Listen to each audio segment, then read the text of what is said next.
যেভাবে পুলিশ লাঠিচার্জ করেছে সেটা আমরা ধৈর্য সহকারে আমরা তারপরও এখানে অবস্থান করতেছি। আমরা কোনো বিশৃঙ্খলা করি নাই, আর করার আমাদের আশাও নাই।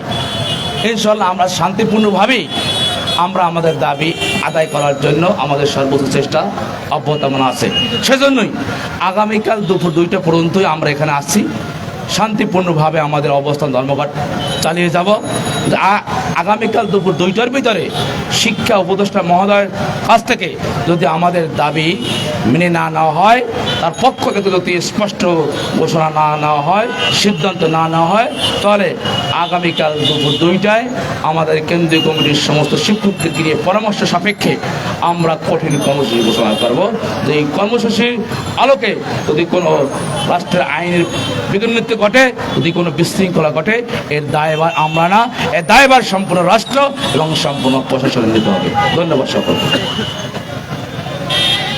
সুন্দর কথা হয়েছে ভাই। আর কি আবার নিতে হবে? ঠিক আছে, হয়েছে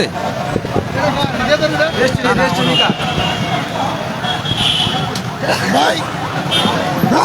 আনসারি ভাই, আনসারি ভাই।